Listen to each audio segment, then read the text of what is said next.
Hello, wannabes and creators, and welcome back to another episode of The Business of Art, the podcast that demystifies business for artists. And today on the show, we have my friend Tara Massan.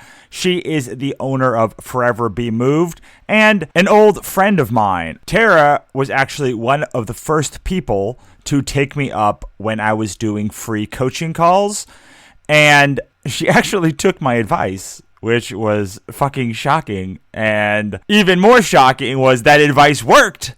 And her business is thriving right now. And it's awesome to see. And so I wanted to have her on the show just to kind of catch up and figure out what the hell she's doing now. Before we do, I'm at it again. I have another Kickstarter for my book, Pixie Dust. It is about a pixie monster hunter that is betrayed, murdered, sells her soul to the queen of the underworld, and goes back as a zombie to seek revenge on the people that killed her. It is a complete graphic novel, 112 pages, including back matter content, and it's done. We are just on Kickstarter right now trying to get print funds and finishing funds so we can make this book happen. So you should check it out at pixiedustcomic.com, or heading over to Kickstarter and doobly doing Pixie Dust so you can check it out. It is awesome. I've never been more proud of a book in my entire life. All right, let's get on with the show. Take it away, Tara. Tell us what you're passionate about these days. What am I passionate about these days? A lot. The biggest thing that motivates me every single morning is inspiring people to live with more ease. And the reason why that is such a big passion for me is because I used to be pretty freaking miserable. And I know what it's like to be down in the dumps, to feel lost, to feel like my life isn't going anywhere. And this passion came from working in the legal industry for 12 years. And I worked as a paralegal, and I worked myself basically almost to death and got pretty sick from the stressful environment. And it had me really think, is this all there is? Like, I went to college, I got a good job, I followed the societal scripts, but why am I so miserable? And it wasn't until I started doing some of my own personal work that I realized that I was miserable. I had to own it. And if I wanted to change it, I had to change myself, and it was going to require hard work. And I know there are so many people out there that feel the exact same way. They got the job that they're supposed to get, and work hard for, yet they come home from work to their spouse, to their families, and they are miserable. They're fed up, they feel lost, they feel overwhelmed, they feel trapped. And I want to be a person in the world that helps people get out of that mindset and change up their lifestyle in a realistic way. I don't want to be someone who's going to tell others, you can change your life by positive thinking, because I think that's a load of crap.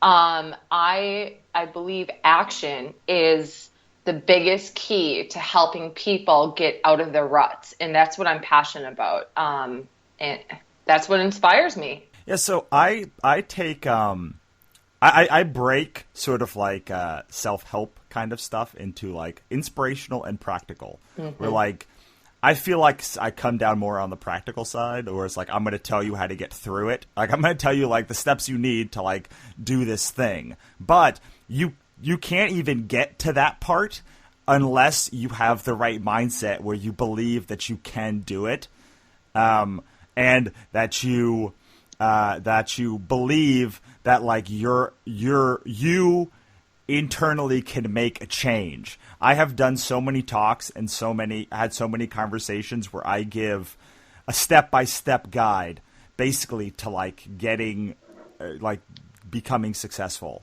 And when I used to do those talks, nobody would I would get very low ratings or middling ratings on like when I would do and I always wondered why. And I talked to some people afterwards, and they're like, there's just so much, like I don't think I can do it. And so when I started going back and being like, So you can do it for these reasons. Like, I'm not a special snowflake. Like, we all can do it. It's not really that hard. And then if I got people in the right mindset to like make a change, then I started getting like these massive like positive reactions to the things that I was saying, because you have the mindset shift takes over and you go, oh my God, I can do it. Now, how do I do it? And then I'm like, aha.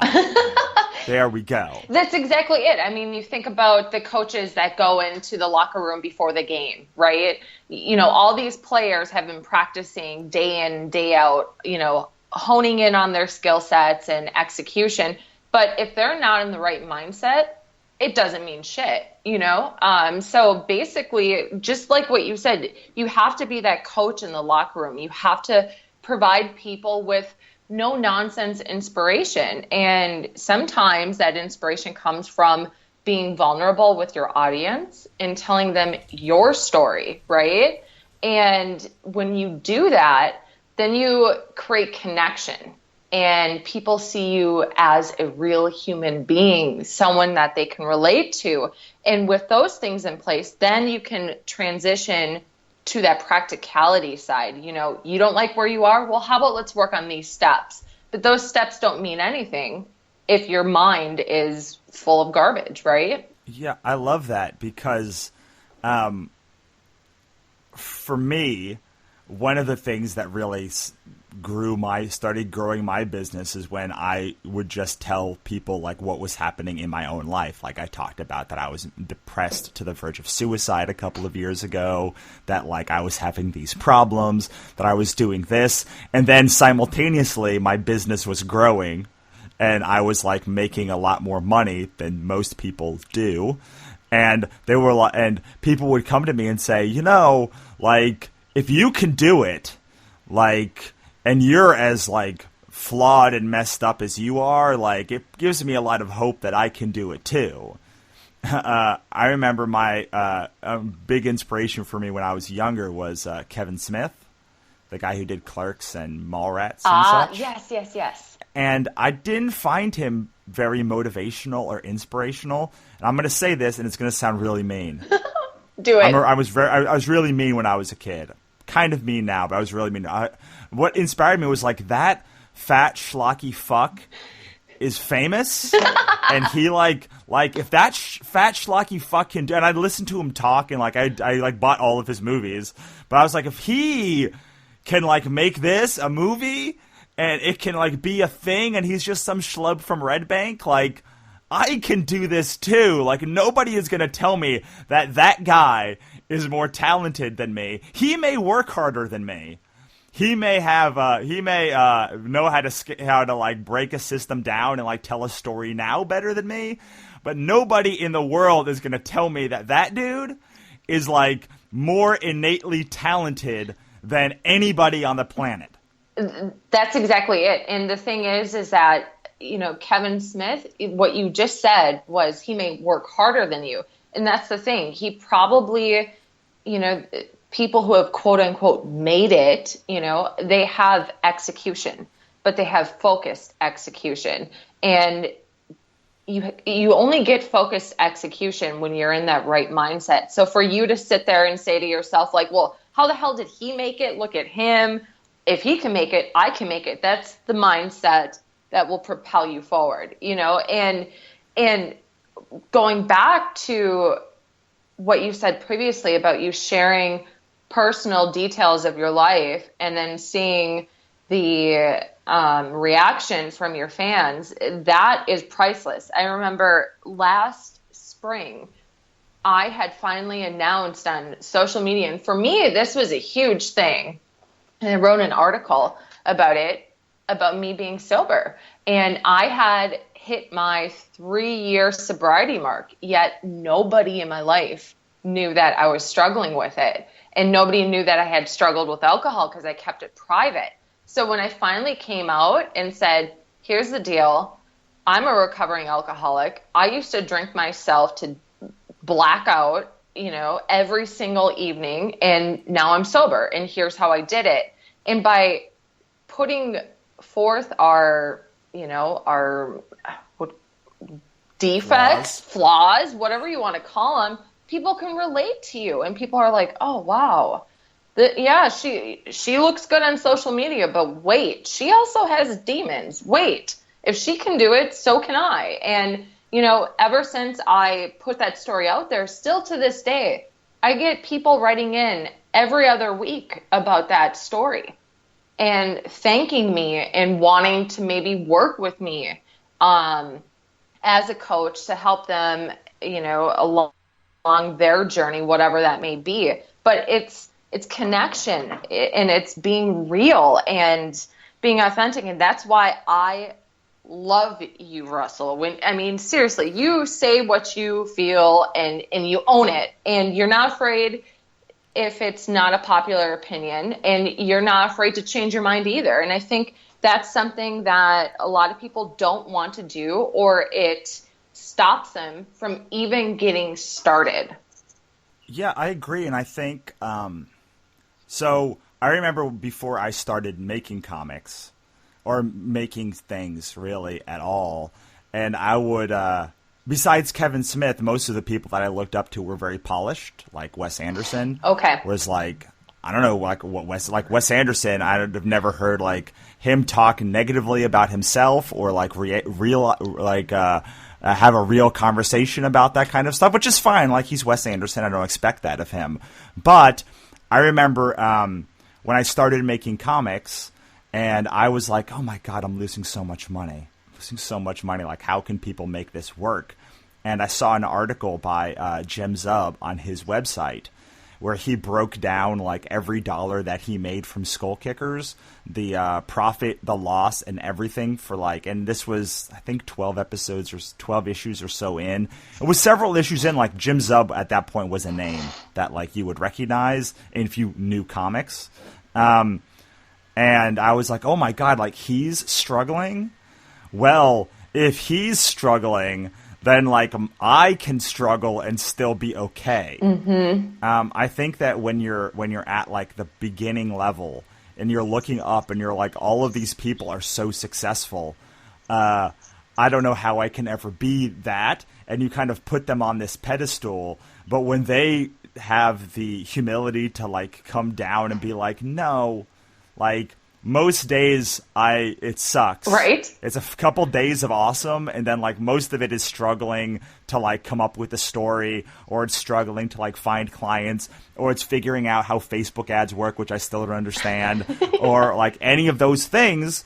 And like it's about trying things and then it not working, and like knowing when to pull the plug and not pull the plug, and dropping thousands of dollars that like go nowhere, and all these things. Like, you just think about it and you're like, oh my God, like these, like when you're doing it and you're at the beginning of your career and these things are happening and you're failing constantly and like you haven't really had any success, to look up and see somebody who's ahead of you, whether it's one step ahead of you, 10 steps or 100 steps, saying like, I tried to make this company and it failed, or I tried to make this book and it failed, or I tried to run Facebook ads and it was a nightmare. Like, to see somebody who is clearly more successful than you also struggling, Mm-hmm. Or knowing that they have the ability to struggle, I think it not only humanizes them, which is important when you're trying to sell things, but more importantly, that humanization makes it okay for you to also fail. That's exactly it. And the great thing is that when you fail, like I have, when was it? Last April, I launched a 4-week challenge for people to create more time in their day-to-day affairs for self-care, because we're so freaking busy and we wear ourselves out constantly. And I wanted to help people stop doing that. It was a huge failure. I had 2 people sign up, only 2 people. And I shouldn't say only, it's better than 0. But I had 2 people sign up. They paid for the beta course. They went through it, and I got a whole crap load of feedback. And the feedback wasn't negative. It was a lot of feedback of areas to improve. But I could have just stopped putting out courses and workshops, but instead my audience was aware that this didn't work out, but they see me again try over and over and over again. And that gives me a relatable, people can relate to me because of that, because I'm not afraid to fall on my face in front of everyone and go, yeah, that sucked. It didn't work. Let's try it again. What do you guys want to do? And asking your audience, and inviting them in to be a part of your business. Because when we hear the words fan thrown around, oh, my fans want this. Oh, my fans want this and so. I think it loses its meaning, because fans, I don't think people really understand how impactful a reader writing in can motivate you to keep you going after you failed 12 times in a month, and having the humility to fail and go, all right, that sucked.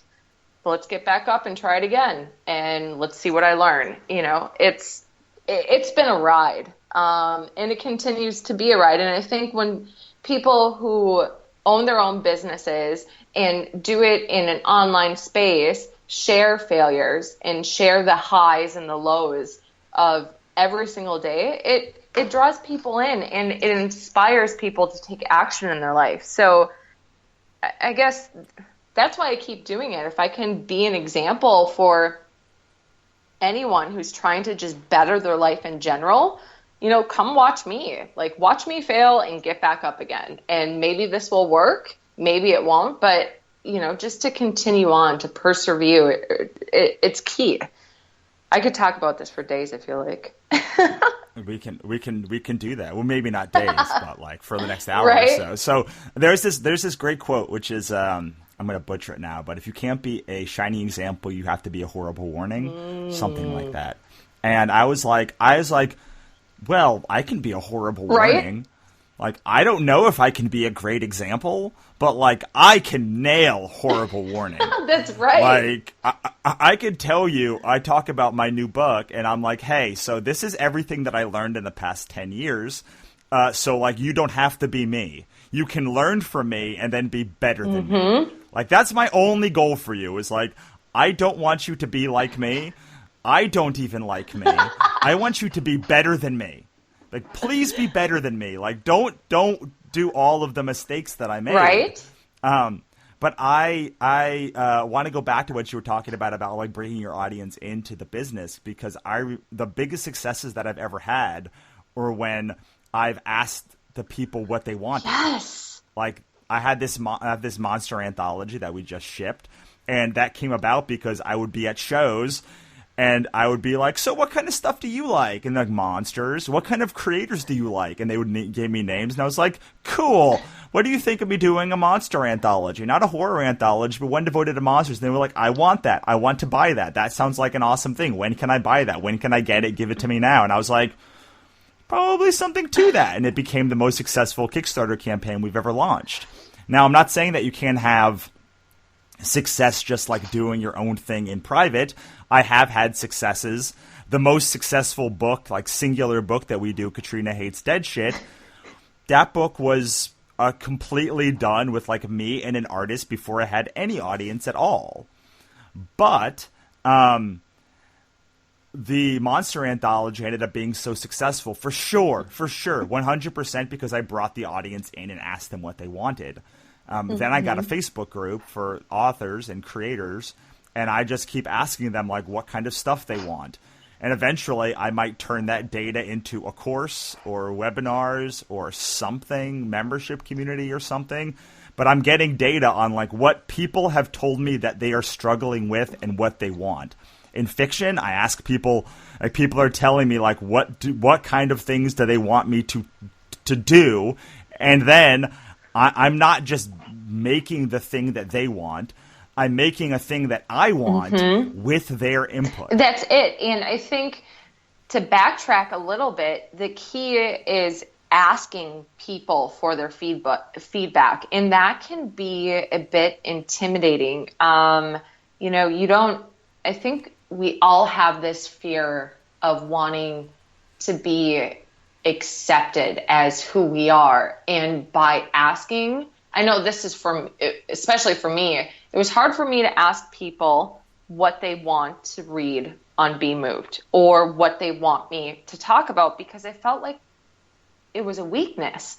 But when I broke through that and said, okay, screw it, I'm just going to ask in my newsletter, I got an outpouring of people saying, well, you know what, I want you to talk about a topic about how to deal with a difficult coworker, or what do you do when your husband cheats on you?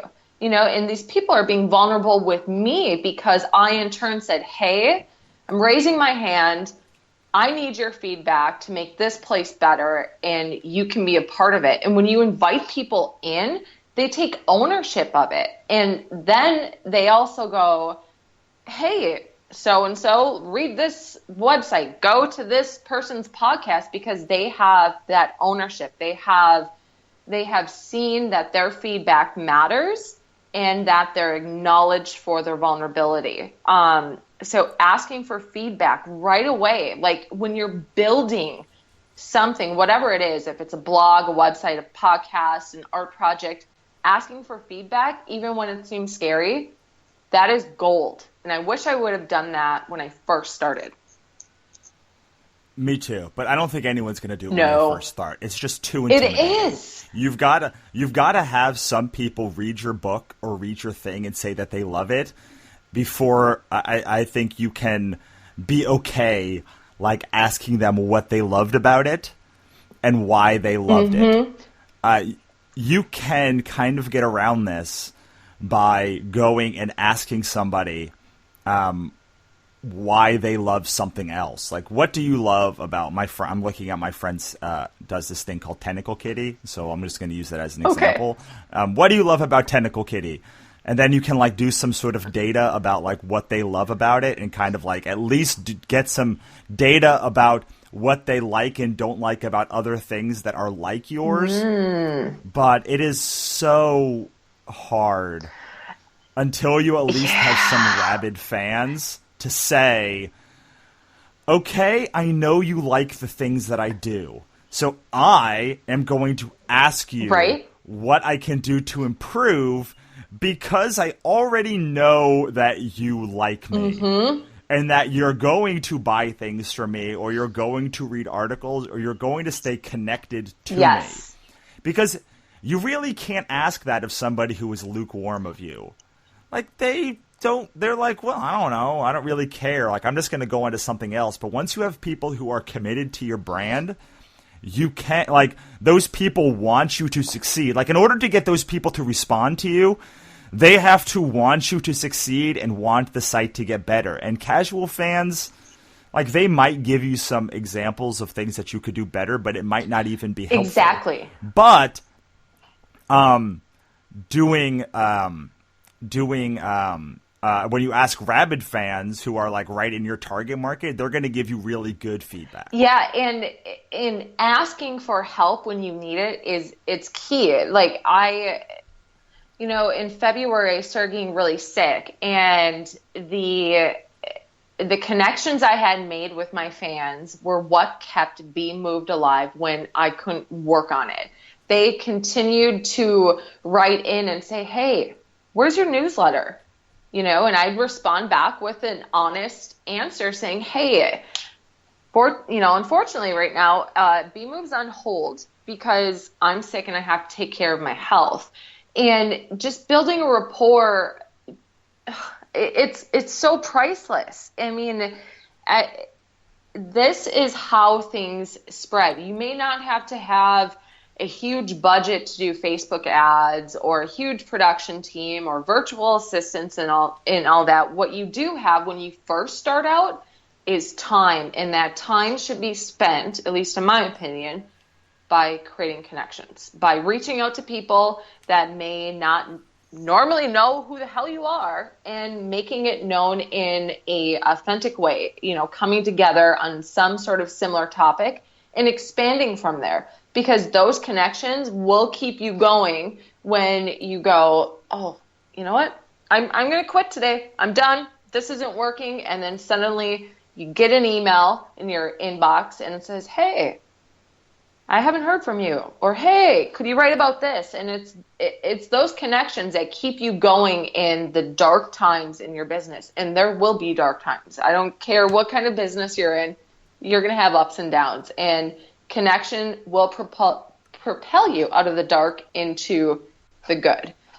Yeah, I used to have a bunch of KPIs, that key performance indicators, for those of you who may not know, like things that you would look at, like mailing list subscriptions and open rates and like bounce rates, all this garbage stuff that, like, yes, it is important once you get to a certain level to be able to have a website that launches under 3 seconds. And like all of these things become important eventually in a business as you're trying to optimize stuff. But at the beginning, even when you're hitting like low 6 figures, you don't, like, the necessity to focus on all of these different performance indicators paralyzes you in your business. Holy crap. Yes. So, yes, it does. So I wiped all of that Really? away. And I said, my only performance indicator is how many quality conversations do I have with people throughout a week? Because that has golden.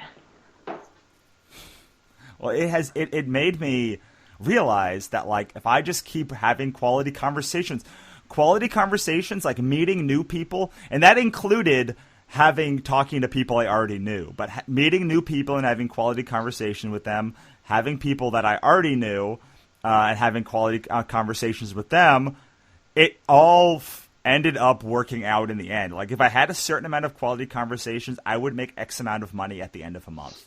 It's true. Yeah, and it went back all the way to sales, actually, when I was actually like working at Sprint. I realized as I was tracking it out, it's like I never necessarily got the sales that I was trying for, but if I had enough quality conversations with people and kept enough connections going, I would always make the sales that I needed that month, because people would come out of the woodwork and they'd say, I need 10 new phones, or this would happen, or this other thing would happen, just by like keeping the infrastructure. And so my new only metric currently is how many quality conversations can I have in a day. It hasn't failed me yet.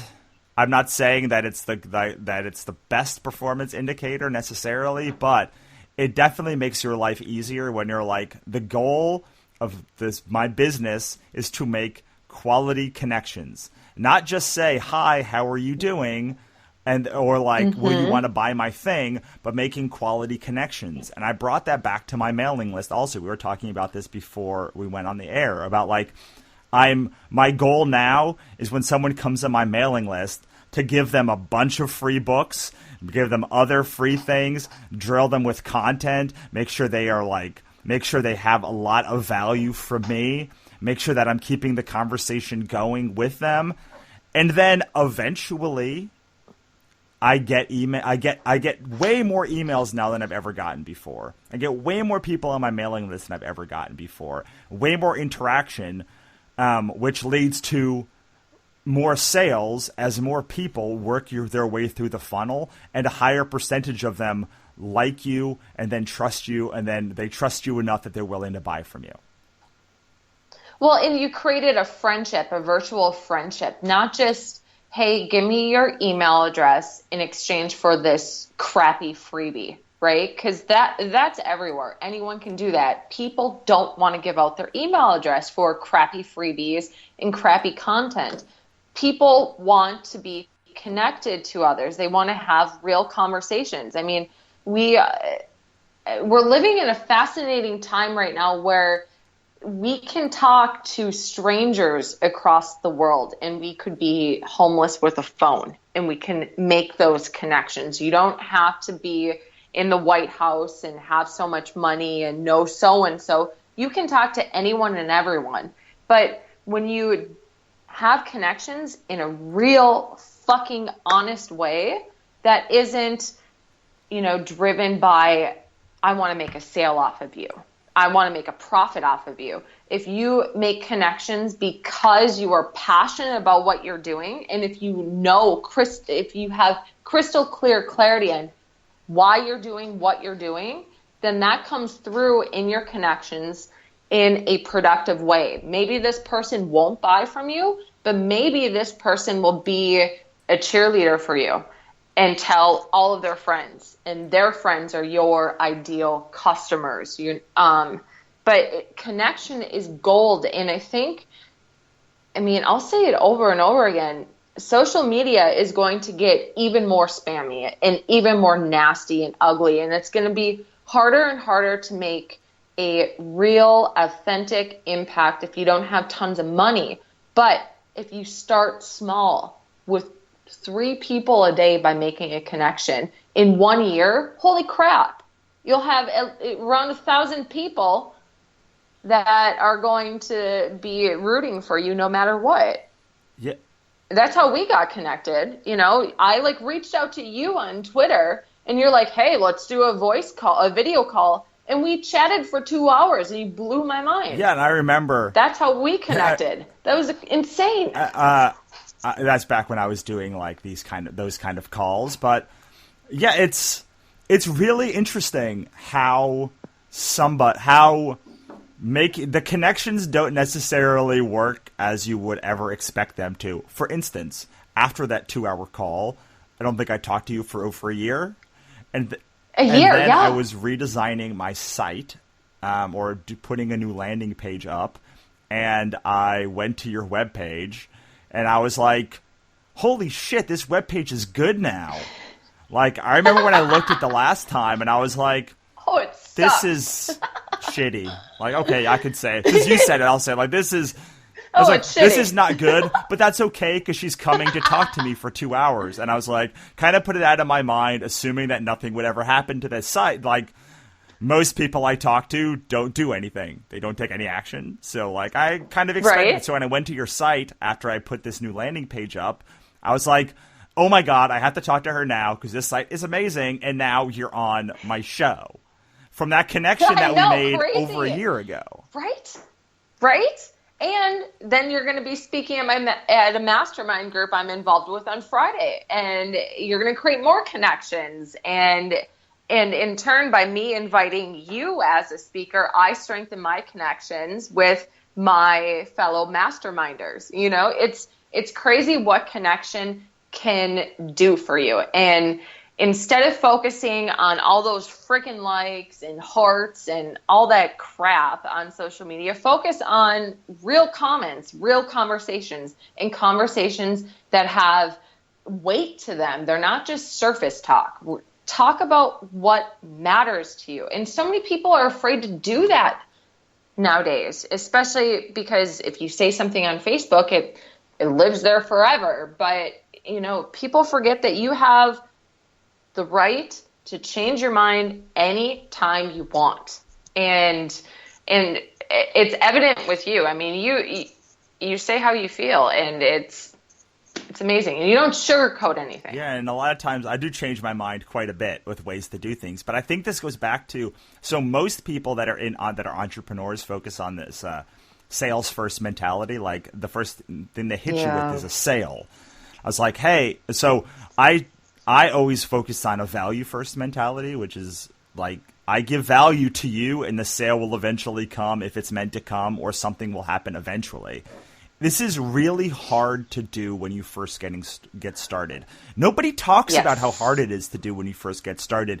People that are already making millions or hundreds of thousands of dollars and can then drop time and spend time on a podcast or a blog or things, they gloss over how hard it is to meet somebody and not immediately try to make a sale because you're trying to make your rent or your mortgage or your kids. They never talk about this. And I will say it's not easy.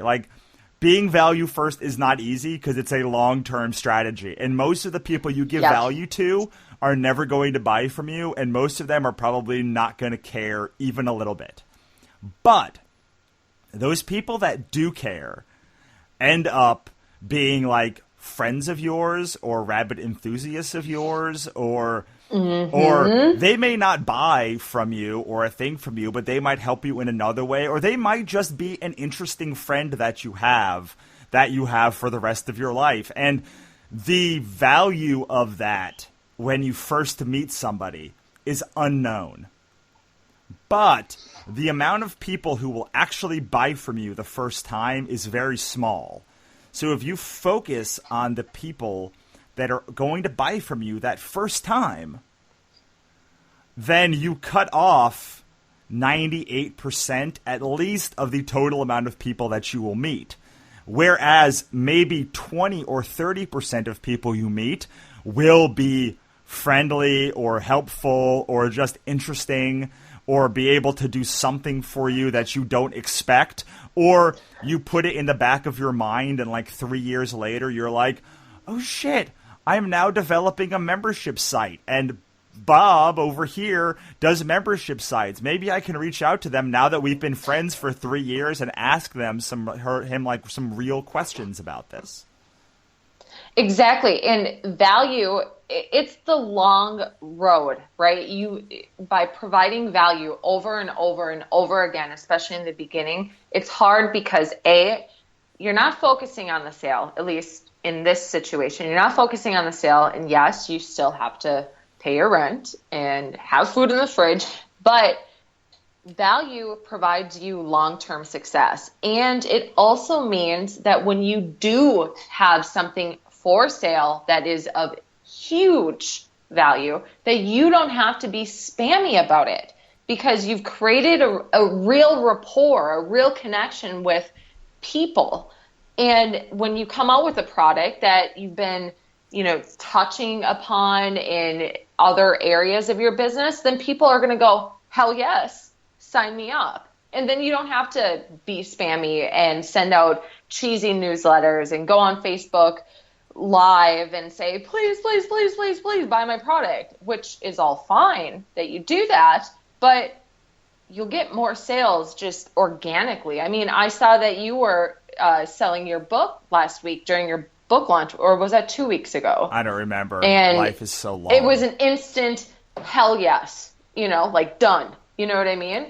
And it's because you have given me so much value. And granted, we don't talk often. I mean, it's been a whole year, but I knew that by buying your book, and when I have, the time to read it, that I'm going to get even more value, that it's an investment, and it's done organically. And that is the hardest thing to do, especially when we live in this quick turnaround society. Go, go, go, hustle, hustle, hustle. Well, if you do that with your business and you do that with people who connect with you, then you burn everything out. At just burn it out. Even more so, like, if you do get spammy on your website or something eventually, because at least once a year, everybody that I know launches a product, and during that launch period, it's massively spammy. Yeah. I'm getting a new book. I'm putting out a new book on Kickstarter in 3 weeks. I'm gonna tell you, my whole website is gonna be about fucking buying my book for a month. Everything's gonna be about buying my book for a fucking month. But for the rest of the year, and because I've built up so much value previously with people, they will allow you to spam them for a while. Yes. Because you have, I call it putting deposits in the Goodwill Bank. I'm not the first human being who's ever thought of this, but in my book we talk about making deposits into the Goodwill Bank, where you're making deposits just like it's a regular bank, because when you launch a product, you're going to be making withdrawals. And most people withdraw all the time, or they withdraw immediately without making any deposits. But if you're making deposits over and over and over again by doing something like this podcast, or doing blogs, or being generally a friendly human being, people will notice that, and they will be more willing to buy your product when it does launch. Then they will be more accepting of you spamming them for a while, because they want you to succeed. And then they know that after this launch, we're going to go right back to like giving a lot of value and talking and like giving and doing different stuff that is not this launch. Like this launch is a finite experience. Exactly. And the crazy thing, Russell, is that I'm a really visual person, and I just had an idea for you. Like, you're sitting there talking about constantly depositing, right, value into this piggy bank, and then maybe once a year you withdraw, but then you go back to depositing. I'm like imagining an awesome business comic book where you have this like insane looking piggy bank, and the piggy bank is the highlight of your comic book, and its size and its integrity and health is all dependent on what you put in and how much you take out. Like, I could see that being an awesome, I don't know. I'm writing it down. Something really neat. Yeah, I think that would be really cool because we live in a visual society, and especially with the internet, like that'd be a really cool comic book for entrepreneurs, but like with your pizzazz and your funkiness to it. I think that'd be awesome. I'm writing it down. Do it. Visit it later. Yeah, I mean, there are people that launch a lot more than once a year, but those people tend to give massive amounts of value back to people. Yes. And it's like, okay, so if I want to launch 4 times a year, I better give 4 times the value to people. Like, I better do a better job of putting my deposits in. Because honestly, like, I never feel bad about spamming people ever, and that's because I give a lot back. Right. Like, I give enough back that I'm like, well, here's the deal. If you want me to keep doing this thing, I need to make money. I make money in this way. All of that free shit that you get comes from this 2 months of launching and then being at shows and such. Like, that is where all of my business comes from. So if you like that free stuff, you have to put up with this other stuff.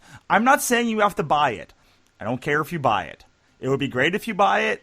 Don't care if you buy it. But what I do care about is that you put up with it, because it is what is funding this podcast and every other thing that I do, speaking at shows and libraries and stuff. All of that stuff is built on all the value is built from making money now. And I think if you give enough value back to people, and this is something that I struggled with for a long time, especially before the podcast launch, of like, I felt kind of gross launching or like doing stuff or asking for money.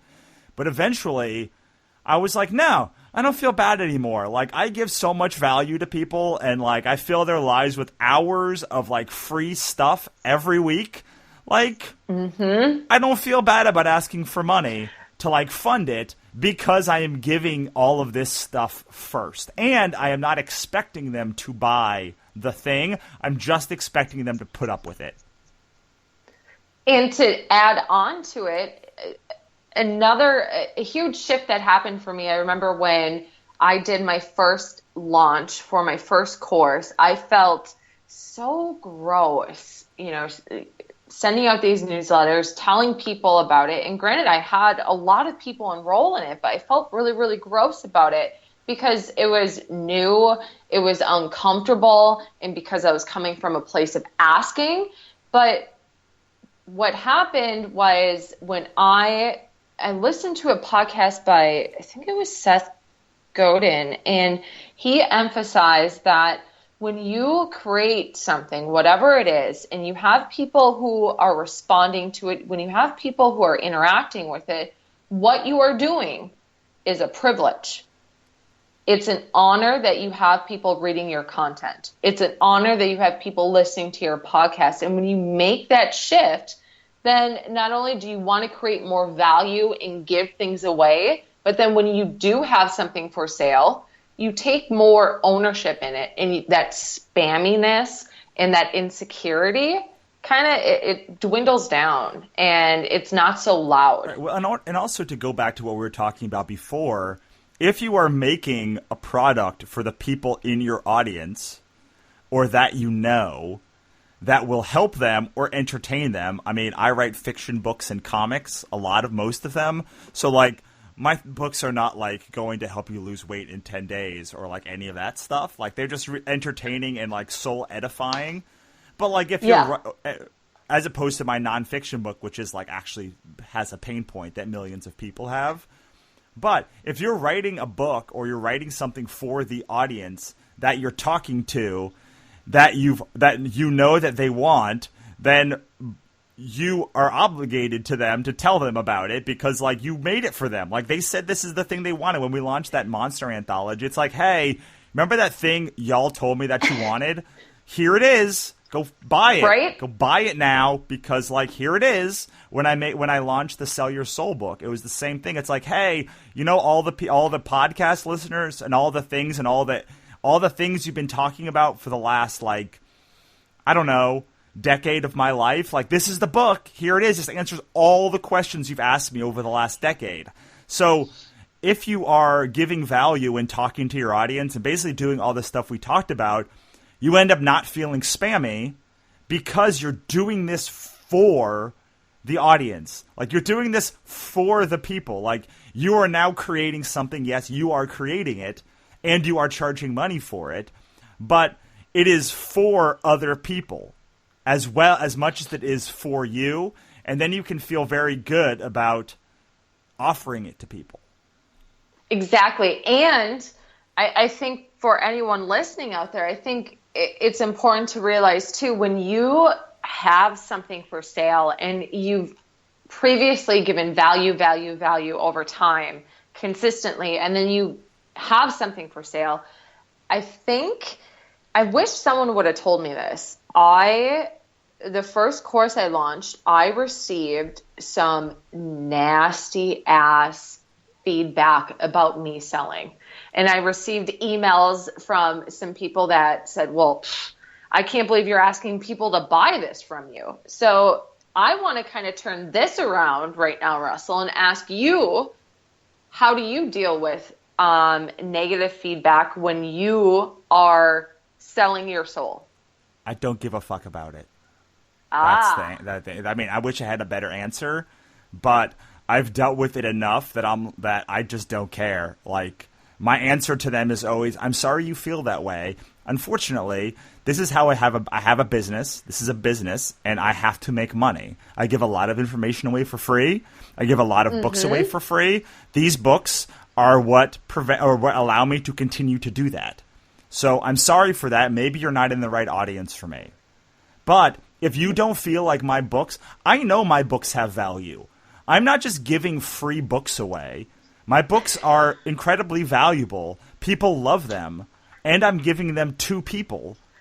But I'm not just saying these books are free, here's this garbage stuff. Like, my books have value. I shouldn't give them away for free. I'm giving them away for free because I want you to be invested in what I'm doing. I want you to see that you're in the right place so that next time I launch something, you want to buy it because you want to support that.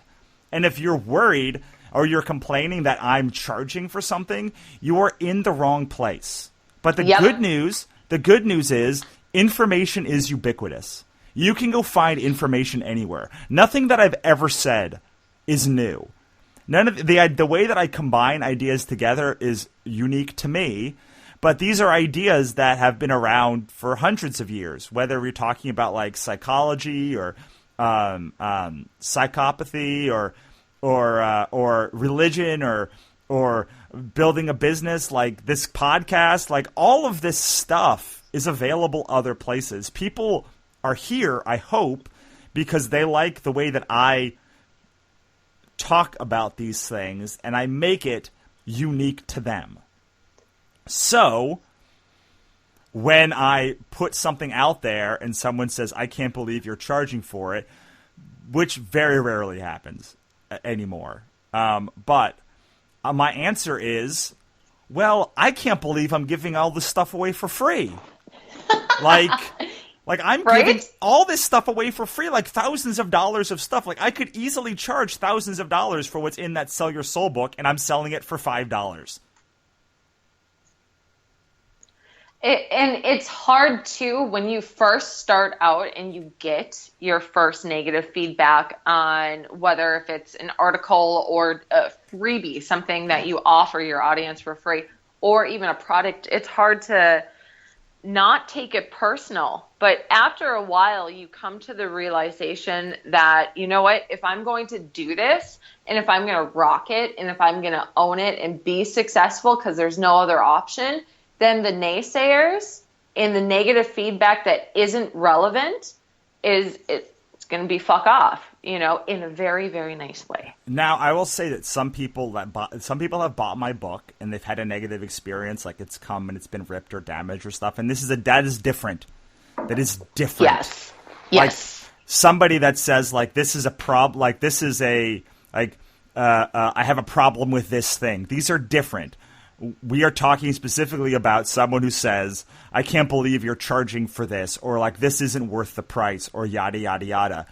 And I can also go back now that people have bought it and they've enjoyed it and they've loved it and been like, well, you're objectively wrong because all of these people bought it and they loved it and they bought it at a higher price point actually than like what I'm giving it to you for.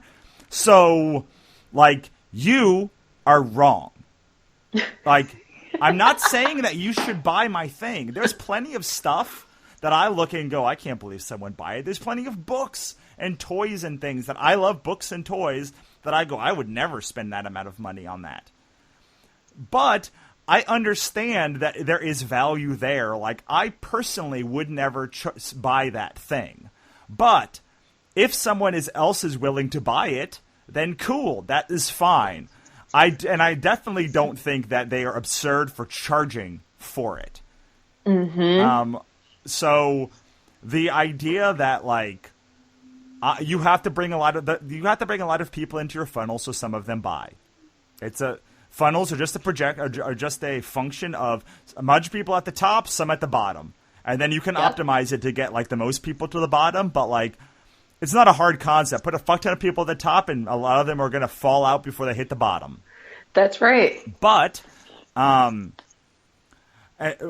the idea that like you should give stuff for free is something that I do to move people further down the funnel so they will buy other stuff or the full versions of the thing that they're buying. It is not because I'm just putting garbage out there that should be free. And that is, I feel like, what most people do. They don't put garbage out there for free, but they put things out there for free, and then they value it at free. My books and the things I give for free, I do not value at free.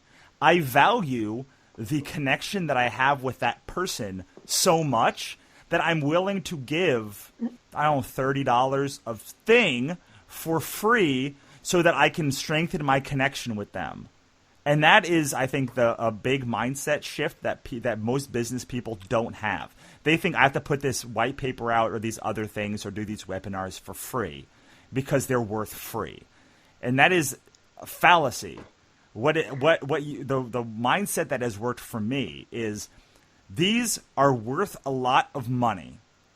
However, I am willing to give them to you for free so that I can find out and we can find out if we resonate on the same frequency of weirdness so that you can be comfortable buying all of my stuff later.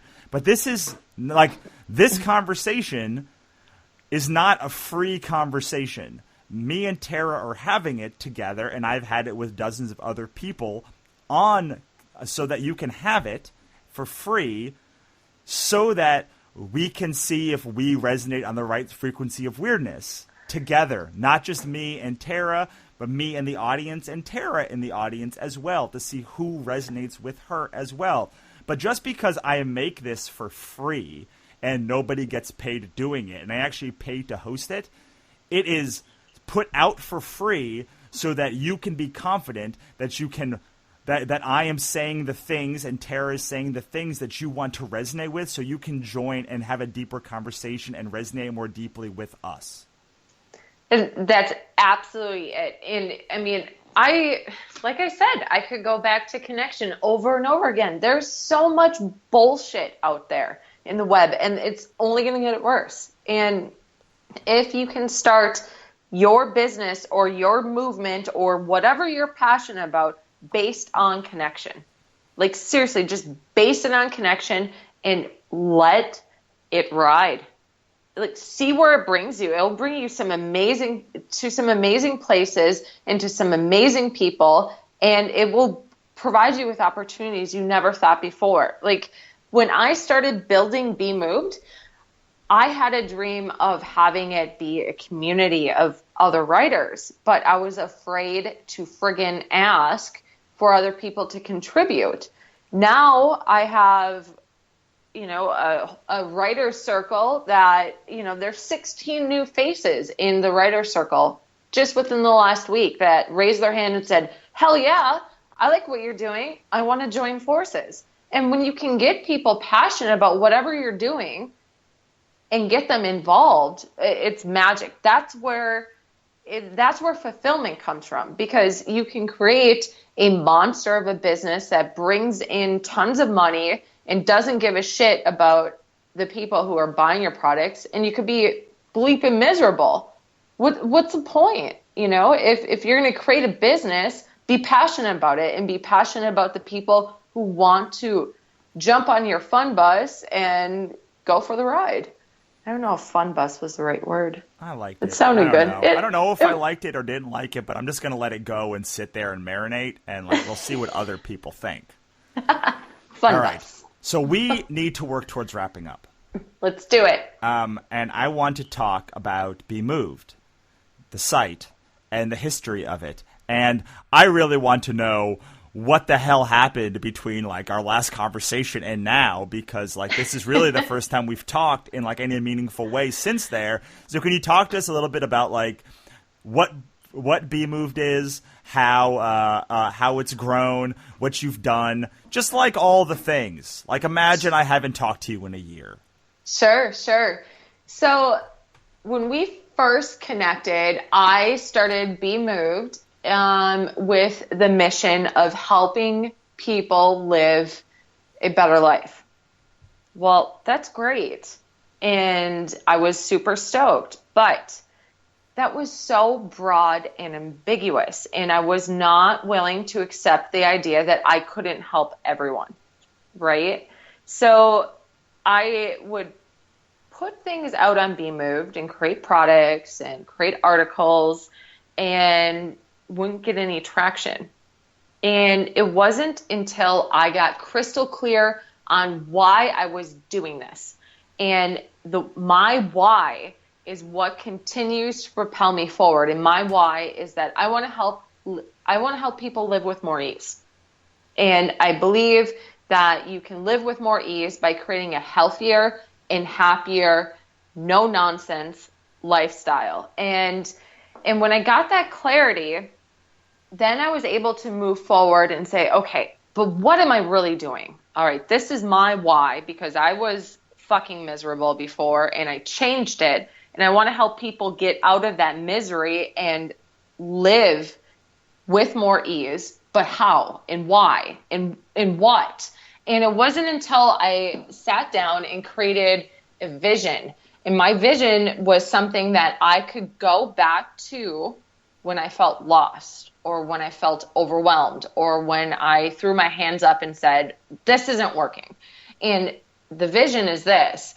I want to teach, and this sounds huge, and I'm going to own it. I want to teach 1 million people how to live a healthier and happier life by providing them with the best tools, resources, and information available. Because when you feel shitty, you have the power of going onto Google and type in, I hate my job, what do I do? And you can get a bunch of nonsense information. You could Google, I am feeling really depressed and I hate the relationship I'm in, and you'll get tons of garbage that populates. And that pisses me off. What it ends up doing is it turns people who are looking for help it turns them into a hamster, just going round and round in a wheel. And I want it to be a place. I want to Be Moved to be a place where it was real. that said, all right, here's the deal. I'm struggling with this. This is how I got out of it. No nonsense, no sugarcoating, and own it and be real and be vulnerable. And by creating that connection and that vulnerability, the connection based on vulnerability, it has expanded Be Moved, and it has created essentially a community of people who write in, that have never met me before and may not realize that I'm the only person behind Be Moved right now. And they write me and say, yeah, my husband just cheated on me and I don't know what to do. Like, holy shit. That's unfortunate, but that's huge for you to reach out to a stranger and say, I need help. And I trust that if I ask you for help, I'll get it. And it was the shift of owning it. It was the shift of saying, you know what, this is what I want to do. I want to help people live with more ease, and I'm going to do it in a different way. And I'm going to do it in a real way. And it was that shift that made me go from wannabe blogger, I don't know what I'm doing, WordPress is scary, to, all right, I'm going to own this. This is my shot. This is what I want to do, and I'm going to do it. And I'm going to do it full out. And that's how Be Moved went from itty bitty 30 visitors a month to what it is now, and a lot of it came from my kick-ass conversation with you. I mean, you literally gave me a full-on 2-hour pep talk to own whatever the hell I wanted to do. And it was after that pep talk that I kind of went quiet and went, okay, it's time to work, with the evil laugh and the fingers, wiggling next to each other. But yeah, that's Be Moved. It's simple, it's sweet, it's no nonsense, no bullshit. And you know what? I'm going to be launching more and more products. And you know what? Some of them are going to do great. Some of them might not be doing great. But the awesome thing about Be Moved is that I get to transition out of it because I raised my hand and said, you know what? I see a lot of people who want to help others live with ease.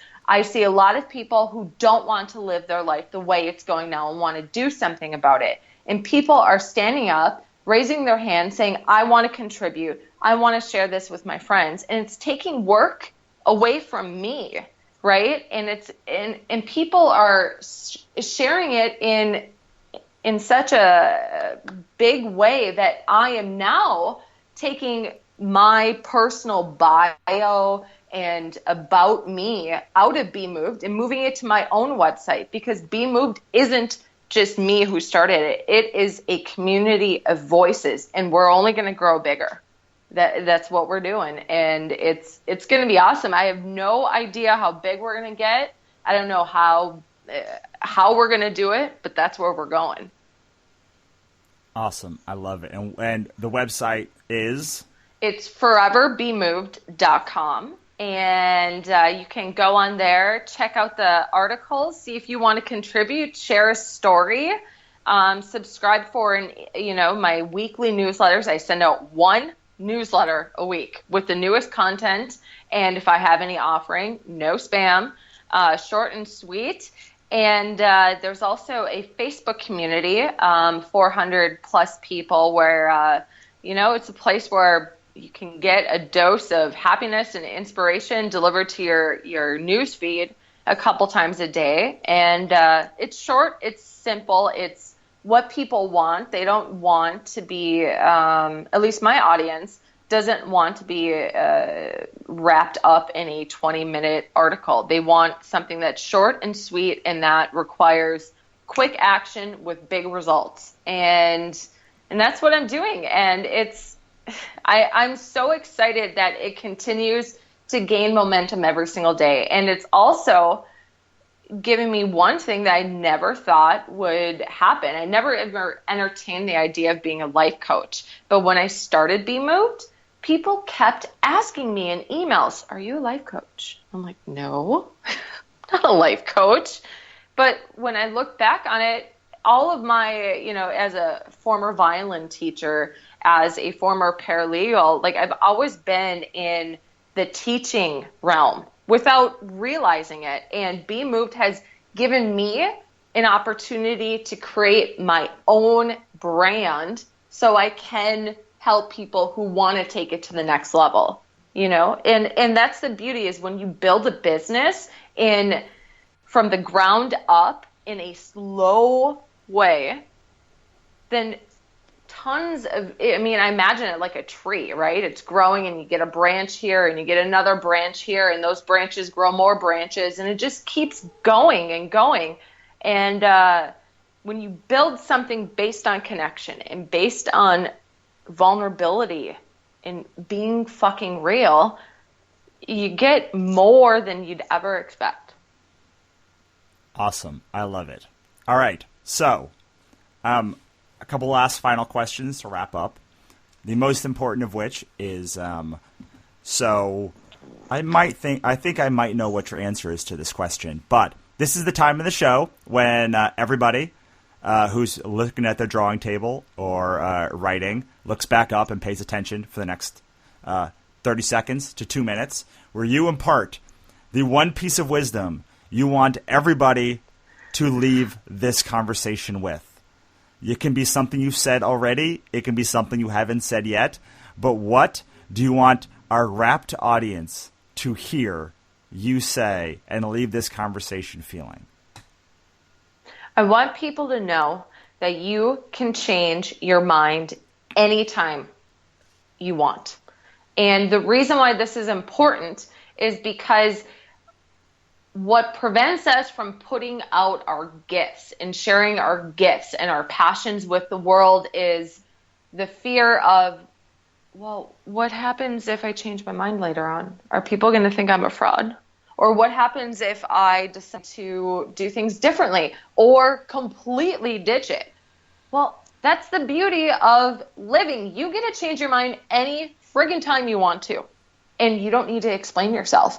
And when you own that you can change your mind anytime you want to, then what happens is that you open yourself up to your higher power or whatever you believe in, and you get to say, guess what?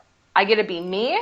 I get to grow. I get to expand because that's what I'm here to do. That's my message. Awesome. I love it. And one final time, tell us where we can find you online and on social media. Sure. You can connect with me on foreverbemoved.com, all spelt out. And that's where you can join the Be Moved community, where we emphasize living a healthier and happier life in a no-nonsense way. And you can also connect with me at taramassan.com if you're looking for a no-nonsense life coach, inspirational coach, someone who specializes in overcoming addiction or adversity in general. So you can connect with me on Facebook at just type in Forever Be Moved and you'll see the page come up, or Miss Tara Massan on Facebook and Instagram. Awesome. Thank you so much, Tara. I appreciate you coming Thank you for having me. What a great show. So hope you enjoyed that one with Tara. If you did, please go find her online and let her know.